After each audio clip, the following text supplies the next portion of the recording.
Hey guys, I was just at the tour at the top there a moment ago and I decided to come down the other way. My friend Andy, he told me that there's a kind of fairy forest here somewhere, so I decided to come down this way and look for it. And I climbed over the gate over there and I walked down here, and I don't think this is what he meant, but I found something else which is gorgeous. So if you walk up here, we've got, as you can see, you've got this little round area, and it seems to be like a ceremonial area, and the blossoms are starting to come out because it's spring, and you've got all these little, do you see these sitting circles? It's like a signs of the zodiac almost, like the 12 star signs. So I'm gonna sit where Virgo sits. So we've got what? Aries, Taurus, Gemini, Cancer, Leo, Virgo. Let's go sit over there.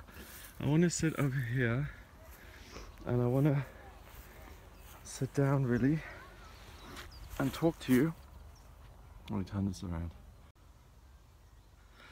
There we go. So I've turned it around now. So yeah, so you can see me. It's a beautiful day here today, as you can see. It's absolutely gorgeous, sunny. I'm just going to try and see which way is best. I can barely see myself. Like that, maybe like that. Okay. Is that okay? I think so.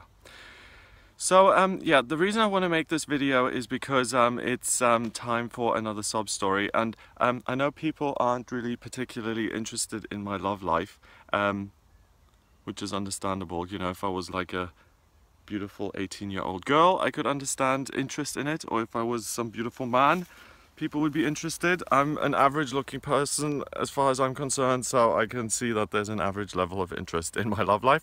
But the reason I make these videos is because when it comes to the love life side of life, that's something I really struggle with, and these videos, these vlogs, help me as a learning kind of diary almost. Because last time I made one, that really helped me, and it's helping me to establish a pattern so I can try and improve the way my relationships work, and that I can actually at one point end up being in one. So what's happened recently is that I met someone. He contacted me online, and as soon as I saw his picture, I was very, very interested. He was a very good looking man, very, I would say kind of a little bit out of my league, but very handsome man. And I like the boy next door type, you know. I like someone who just looks normal and nice and decent and presentable, and who's kind and generous and educated and all of those things. And we went for a date. First date, we went to the town next to Glastonbury here. We had pizza, and I was just so impressed with him. He had a very kind of extroverted personality.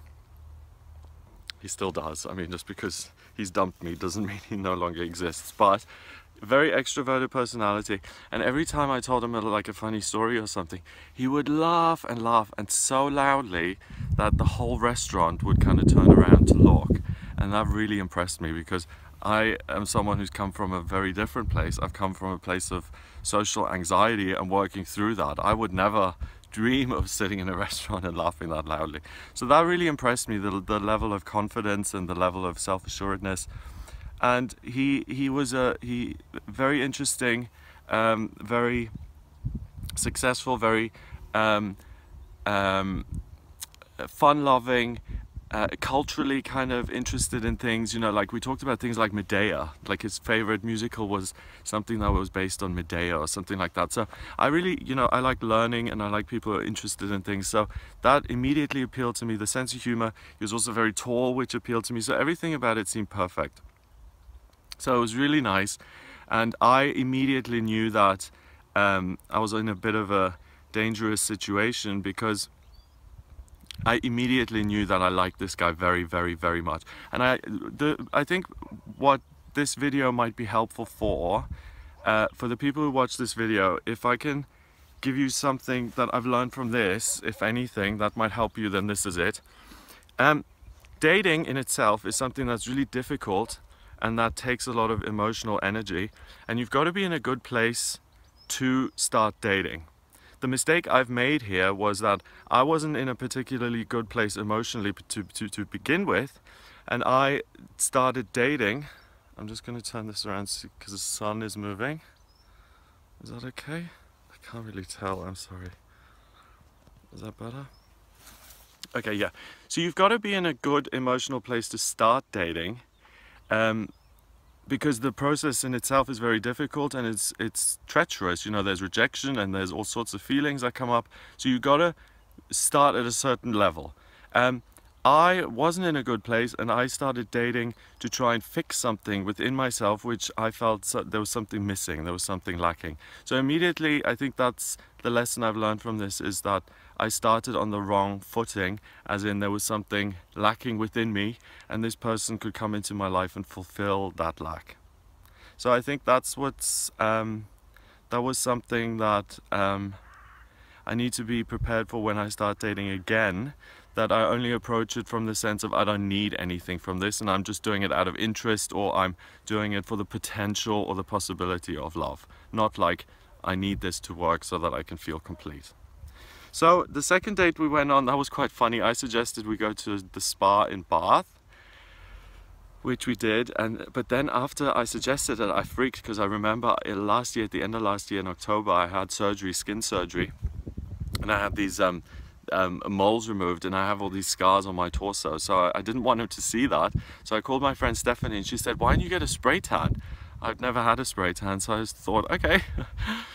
Anyway, so I had a spray tan, I showed up super brown, and I was worried that when I got into the spa, into the actual pool, I'd have this brown puddle around me, but that didn't happen.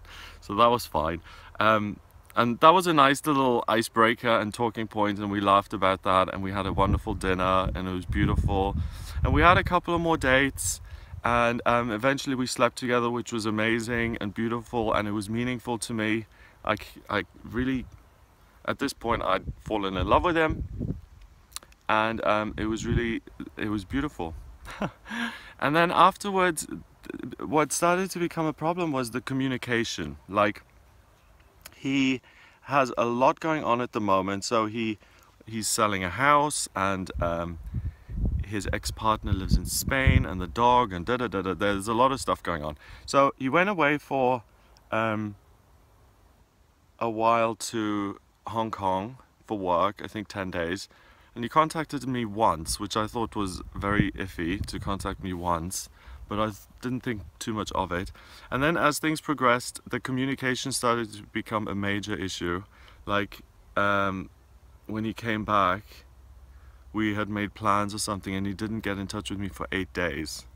And I just thought, okay, well, obviously there's something amiss here, he's not that interested. Or it turned into me really chasing him and making me feel like I was more interested in him than he was in me. And it started to really feel very one-sided. So I decided to talk to him directly about it. You know, I said, this was when I was in Cornwall, and I said to him, you know, if I think I've made it really clear that I like you, and the communication isn't working. Can we just have an honest discussion about what's going on here, you know? And he said, yeah, of course, you know, I'm so sorry, it's just I've got loads of stuff on. Things were different, then I would be much more communicative, but I've been super busy, and I do still want to see you. So it's not, the lack of communication wasn't like a hint to get rid of you, but it was that I'm genuinely busy, but I do still want to see you. Which,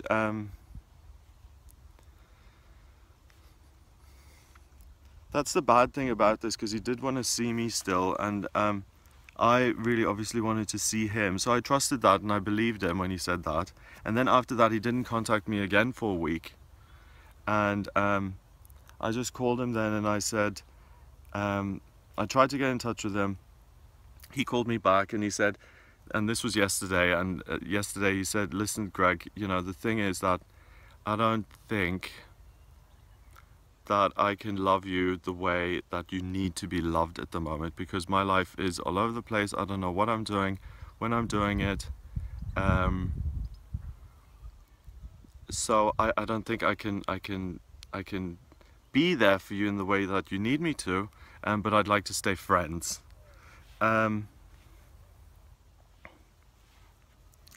So that obviously was not what I wanted to hear, but at least there was some clarity, because I think he made the decision that, you know, he does have a lot going on.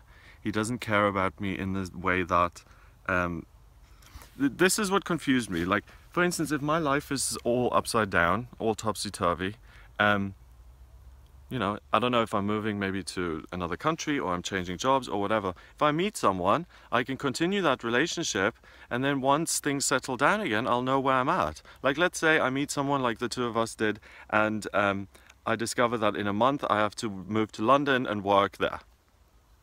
Then there's no problem in continuing the relationship and making arrangements for it to continue, even if things aren't settled. And that's why I didn't understand him saying to me, I don't think we should continue, because I don't think I can love you the way you need to.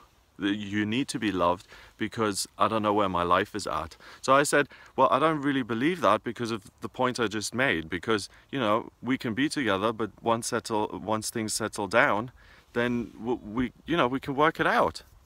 And I never really got an answer from him on that, and I really think it was because he didn't care about me as a partner, as a lover, as a boyfriend. I think he cared more about me as a friend.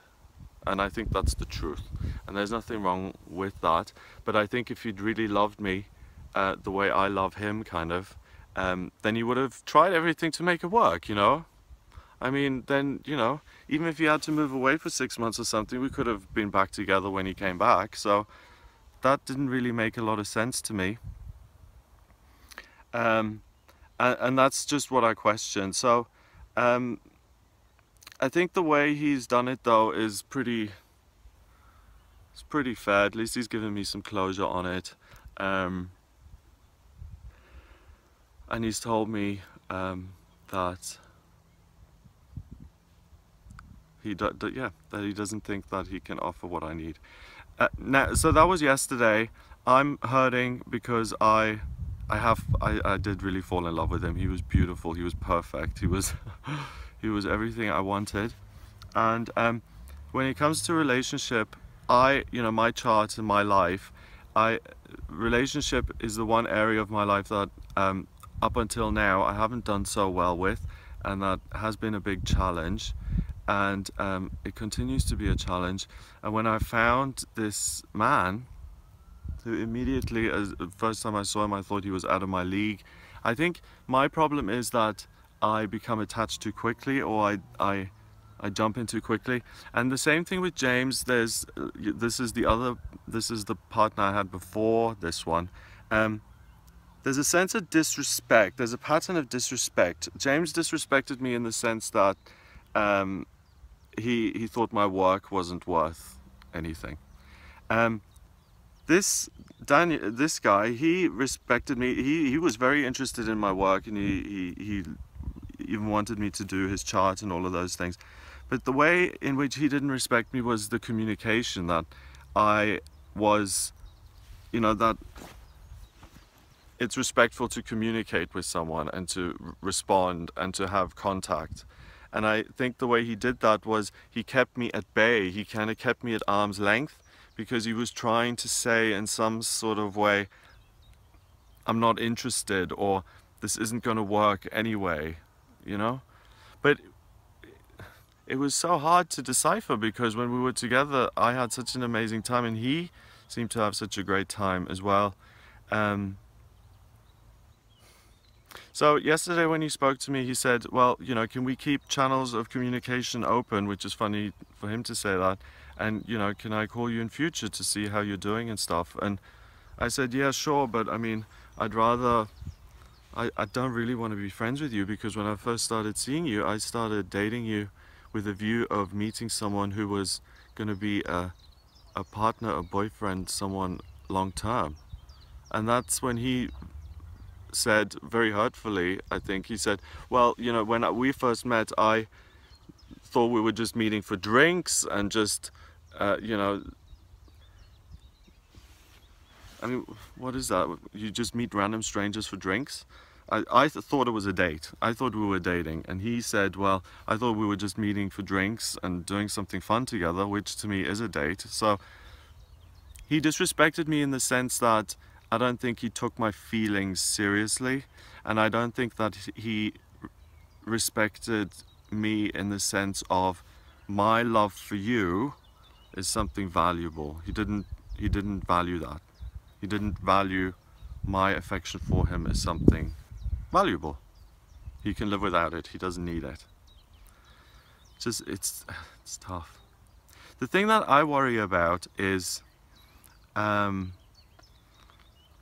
the interesting thing as well is that it's taught me something, because it was opposites attract almost. He was a Taurus, so that was quite similar to me because I'm Taurus rising, but he was very confident and very strong and very extroverted, and he has done very well in life, and he's done well in life because he is genuinely strong. He's mentally well, he's physically well, he's a successful, capable person. I'm strong as well, but my strength in life comes from my weakness. I'm not a strong person, I'm not a strong individual. Mental health, I have addiction, that I have alcoholism, which is a lifelong illness. I've had mental health problems my whole life. Physically, I've had bad health, It's because I've had all of these problems, and it's because I've had to overcome them and work through them. That's where my strength comes from. Do you see what I mean? So I'm strong because of my weakness. I'm strong because of my inherent flawedness. And that's what I use to connect with other people and to try and help other people overcome their own flaws. He came from a place of strength, from true strength, as in I am competitive, I can beat other people, I can compete on that level. So we were very different in that sense. And I thought that someone like that would add something to my life in the sense of just simplicity and wellness, because I do a lot of work on myself, and sometimes I think it helps, you know, people who meditate a lot and do self-help and try and overcome all of these problems. Yes, that's great, and I'm so grateful that I've found the way into recovery. But also sometimes it becomes all very serious, and someone like Daniel just brought this levity to my life, which was just about an unexamined life. Things just worked for him. He didn't have to question and self-analyze and heal and do all of this cord cutting and stuff.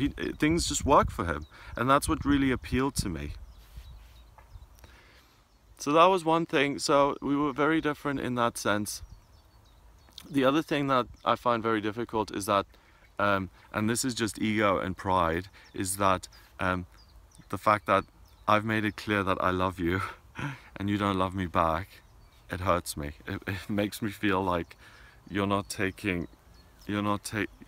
devaluing me by saying that, you know, because it didn't work out. It didn't work out. So yeah, so there's a pattern of disrespect. With James, it was the actual work. This guy did respect my work, but he didn't respect my time or the way I communicate, or keeping me in the loop, or keeping me in his life. And obviously, because he didn't want me in his life long term, and I think on some level he knew that, and he didn't share that with me. But yesterday he did. And after the phone call, he phoned me and he spoke to me for a good 20-30 minutes about this, and I think he's done this as fairly, I mean, I can't fault him. I think he's done this as well as he can under the circumstances. I also was very glad that he decided to communicate with me and at least let me know what's going on. But I got an immediate sense of relief. When he ended it, I felt relief, because I couldn't have ended it because I loved him too much, and I would have said, I know it doesn't seem right, I know it doesn't seem to make sense, but I'm gonna keep trying to make this work because I really love this man. Also, what's interesting is I met him before Venus retrograde. I met him, I think, in February. Venus went retrograde on the 4th of March, and it's come out of retrograde on the 14th of April. So I've just broken up, we've just finished once Venus has gone direct. So it's weird, it was like this faulty relationship that happened during this Venus retrograde period for me, which is interesting in itself. Even though I met him while Venus was still direct. Venus, yeah, that's so interesting. I'm going to put that in my file that away for mental learning. I mean, I've learned a lot from this situation. So that relationships that, for me anyway, in this instance, that exists around this Venus retrograde has been nothing. Has been something that seemed to be something, but then actually wasn't anything. But I got this real sense of relief when he said, I don't think I'll be able to give you what you need. Because I could have never ended it with him, because I wanted to be near him, around him all the time. So I would have tried, even though I knew it wasn't right. So I was relieved. I'm sad, I'm heartbroken, but I'm relieved because I can close the door on that now and I can start the healing process. Whereas where I was waiting for him to call me and it was the back and forth and it was the uncertainty, it made me very ill actually. It made me very anxious and uncertain, and it really upset me. And what really upset me was that I thought that he was deliberately sticking in the knife and turning it. Like, for instance, I've told you how much I care about you. I've told you that the communication is a problem, that I'd like us to communicate more, and then you don't contact me for 8 days. I took that as you're deliberately saying, you know, F you. I know you want me to communicate. I know you want me to be in your life, and I'm deliberately not going to do it. So there was starting to be some resentment there, because it felt like he was being deliberately hurtful and cruel by denying me the communication that I needed from him. But then obviously I'm glad that he's decided to end it sooner rather than later, so that we can both move on with our lives. But it was so strange because it was mixed signals, you know. Like on the second date, I texted him, I said, "Oh, I had such a wonderful time tonight, thank you." And he said, he wrote back, "The first of many." You know, that touched me so much. The first of many was magical to me. And then also when we talked about the astrology and the tarot and stuff, and he sent me a picture of Glenda the Good Witch, which because, you know, because I work with the occult, so to speak, and to be called Glenda the Good Witch is just like, it just made my heart open, and it just filled me with love and joy, and it was beautiful. And I just thought he saw a future with me. And I was wrong about that. So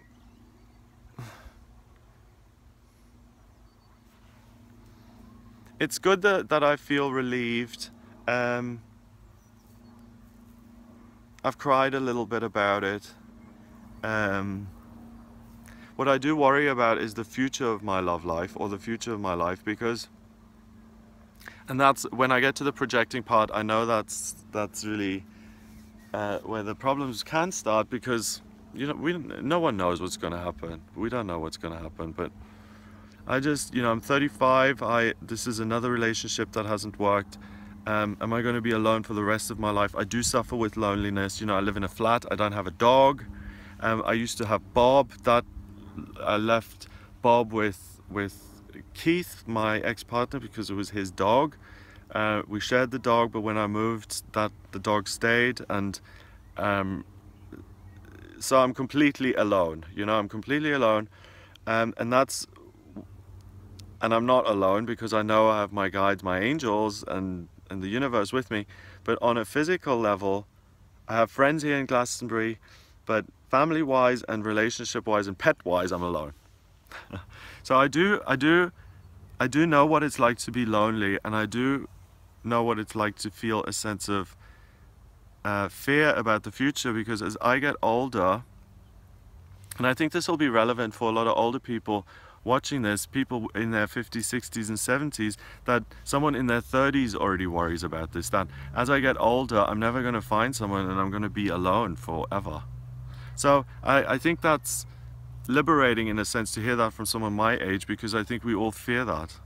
And whether you worry about it at 25 or 65, it makes no difference because, you know, there are single 35-year-old gay men like me out there, and there will be there's another 35-year-old gay man out there who's single, who, you know, there's a lid for every pot.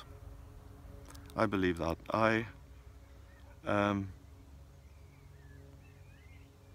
My mom's been really good to me about this. She says, you know, heartbreak is really difficult, and she said, don't worry, someone else will come along. But then what she said, and this kind of upset me, she said, and if someone doesn't come along, then you'll have to accept that as well.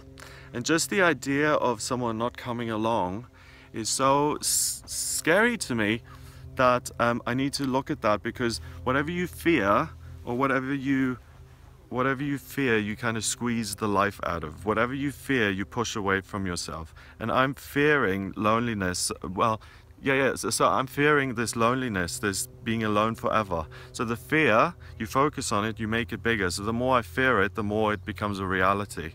So I need to just go back, have faith, to trust that. And this is what this guy said to me on our second date, which impressed me as well. He said, do you know what? I'm a good person. I've got a good heart. I know I'll meet someone. I know the universe will provide for me. And the birds are singing as I'm saying that, so that's true. And that's the same with me. I am a good person. I do have a good heart. I've been through things. I'm still here. I'm still living my life. I'm still trying my best. Good things will happen to me as well. And as long as I hang on to that and have faith in that, then I will find happiness too. And I will be with someone too in my life, and I will find someone. And it's just, you know, like for instance, when my mom said, if no one comes along, you'll have to accept that too. That triggered the fear, but I'm 35. It's very unlikely that no one is going to come along, you know. It's much more likely that someone will come along. And I choose to think along the lines of, I have a good heart, the universe will provide, and this part of my life will start to work as well. But you know, in my chart, I've got the North Node in a certain area that has to do with relationships, and part of my spiritual growth and my spiritual learning here on planet Earth is through relationships. So this is an area of my life where I have chosen to have difficulty so that I can progress spiritually. And I do have to be honest about it, because I come across, I think people, I'm sorry, I always look really bad when I make these videos, because when I get depressed and stuff, like taking care of myself is the first thing that goes. So I haven't had a shower today. I've just got out of bed and walked, and so I'm sorry about the way I look. But I was going to say something and I've forgotten. Damn it.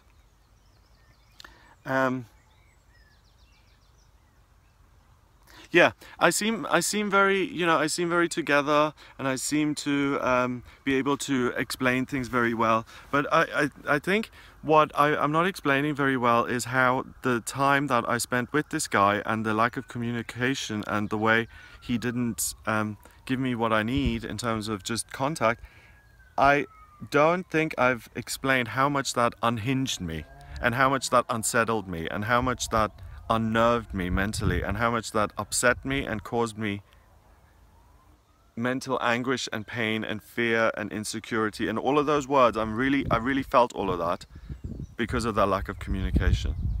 So this has been very, very difficult for me, and it's been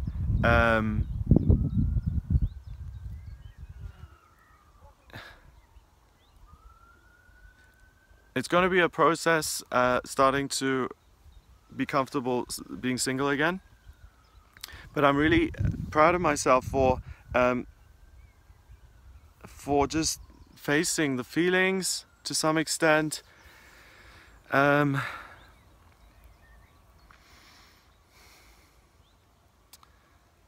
just giving myself a pat on the back for keeping on and trying to find and taking these negative experiences along with the positive experiences, and just keeping on and not falling apart, and just understanding that I am vulnerable, and that I have feelings, and that not everything's going to be perfect, and that I can survive, you know, that I'm more resilient than I realize.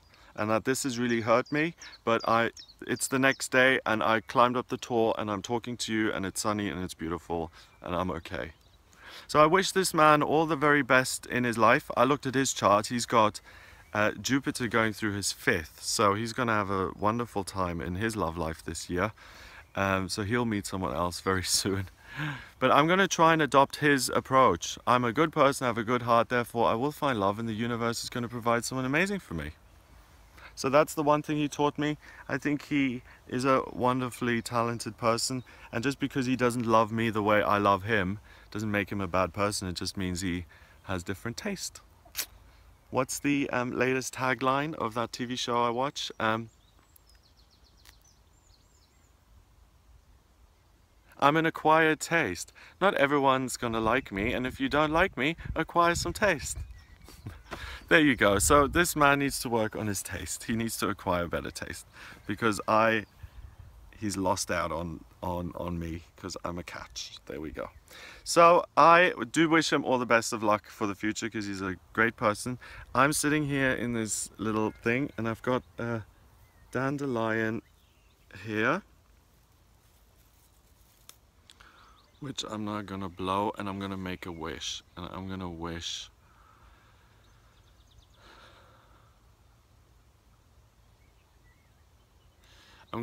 that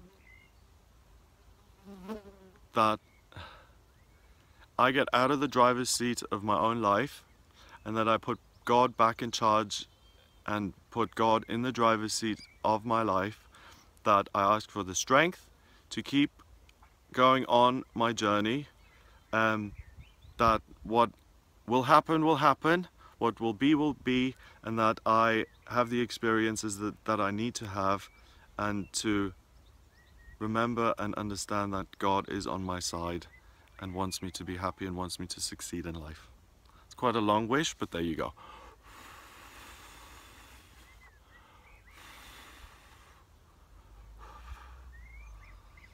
Magic. Okay, so before we finish, let me just show you this little altar here on the other side.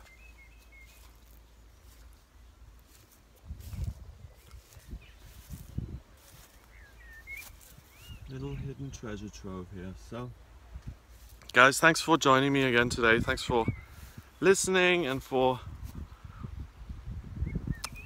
being part of my day, and for listening to me share and go through my little struggles and all that stuff. And you know, I hope that you have success in your love life. Maybe hopefully you've been able to identify with me that it's not easy for anybody, and that we all just, you know, have to try and do our best. That's all we can do, right? So have a wonderful day.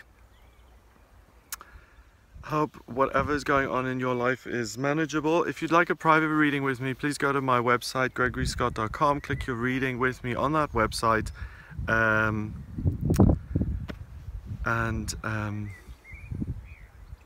wish you all the best.